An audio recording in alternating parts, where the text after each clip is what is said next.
This would probably be a good picture to show off some of the shading techniques for side. Let's go through, turn some of this off. Actually, looks pretty cool without the outline.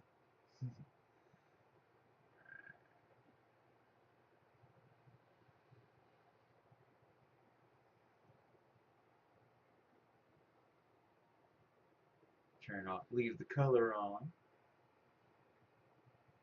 So one of the easier ways to shade, go and use a Copic for this one.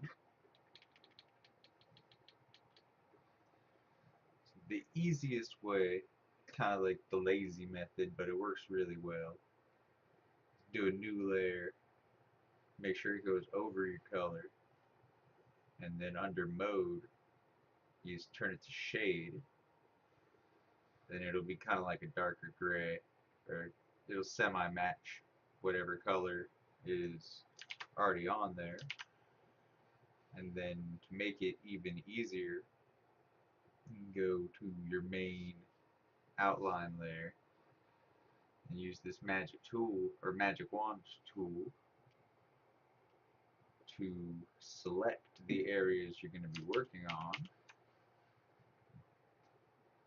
Make sure it's in the outline, because if you have any breaks in the outline, then it'll just select the whole page and you'll have to go in and use the selection brush and paint your selection in like that. And then those areas will be the only areas affected with whatever tools you're using. And since this one seems to have some breaks in it, we'll just go ahead and do the main. So that's the part of the main that's broken apparently. So I'll just show you on this section. And the magic wand isn't 100% accurate all the time, so sometimes you'll have to come in and get these errant pixels here. They will pop up from time to time and can be annoying, but not too hard to just zoom in, double check. Make sure we get them all.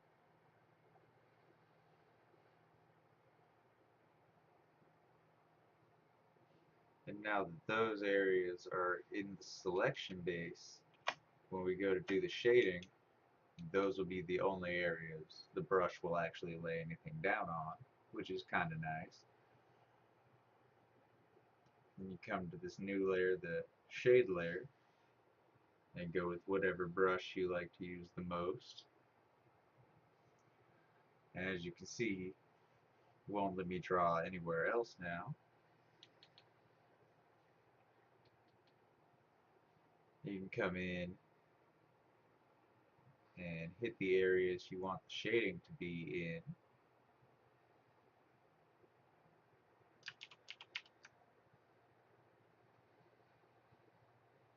Yeah, usually, and then you'll be more precise when actually drawing. This is just kind of showing it off. You can hit the areas that you want to be shaded, and then, obviously it kind of looks way too dark to actually be decent shading. But you can come over to the opacity, kind of direct play with that to drop your shadow down a bit more. And yeah, that's pretty much the easy route. You just fiddle with the opacity until you get it where you like it. And then for highlights, do another new layer. And for this one, you just go to luminosity, and it's basically the same but reverse. And basically the same technique. You put wherever you feel like the highlight would look best, and then do the opacity to get it to look how you want it to. And yeah, that's basically the quick, easy way to do that. And then another way to do your shading, which both ways, if you mess around with them enough, both ways look just as good. But I guess what some people would consider to be the quote unquote proper way to do it is go in here and select the color you're going to be working with, and then here on the color box you can go down, and I believe it's down to the left. It's either down to the left or down to the right.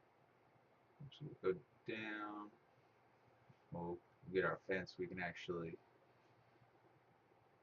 do something with it, and we'll drag it down and to the left. Wrong tool, make sure we got the right color.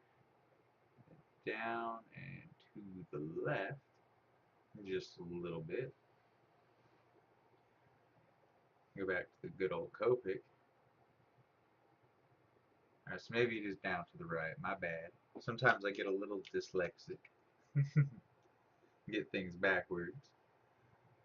But that's basically tone matching, and then down to the right, down to the right, just a little bit.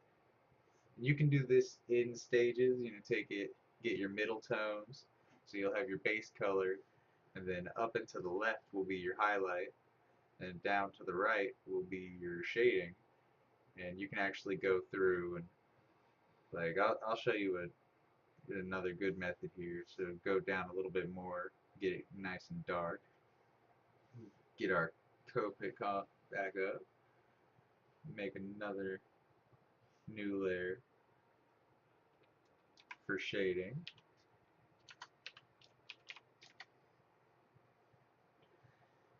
So you can come in and basically, so it's like just different hues of the same color.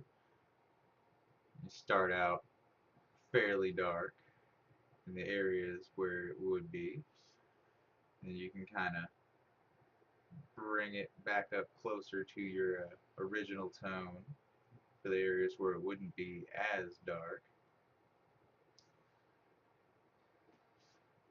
And then back up, kind of create some mid-tonage there. And then come to your good old blur brush and just kind of lightly blend those together. And as you can see, it kind of looks a little cleaner. And then you're just using the shade tool. And then again, of course, mess with the opacity for that to get it as dark or as light as you want it to be. And then for the highlights, and go and get that layer set up.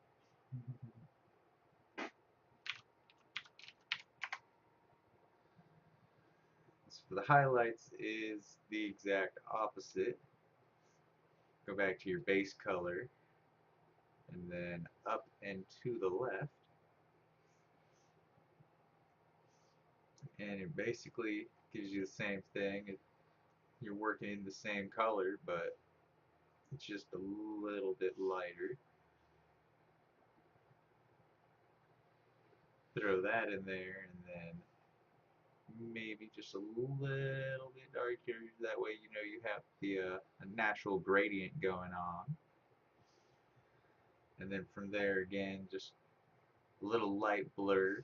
Like I have my blur brush set up pretty high right now because I mostly use it for smoothing backgrounds. You can give that a nice blend in, and then again with the opacity you can adjust that to get it exactly where you want it.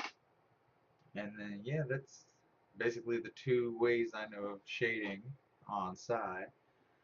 You got the overlay, which is I don't mess with that much. And some people do use multiply as well for doing shading. So let's see, we'll get rid of these and we'll try that out real quick. I haven't used multiply very much myself, so this might end up being cut out before I send this to you. So with this one, you go to multiply, and what it's supposed to do, what they say it does, is it works with the same color. Again, I like to just color match, just so you know you're working with the same color. And then the multiply tool basically takes the same color and layers more on it. So it's kind of like the shade tool or shade mode, but a little less harsh and dark. And then again, with the opacity control is, as you can see, messing with the opacity is the real key to getting the shading looking less popped out and more just subtle and natural, I guess. And again, you can come through with the blur tool and just kind of blend that in. And usually for the blending, you want the opacity to be all the way up so that you can see if you're over blending it. And then, yeah, just mess around with the opacity to get it exactly where you want it. And yeah, that's pretty much it. So that's 3 ways to do shading inside. Quick, simple, and hopefully you find that helpful.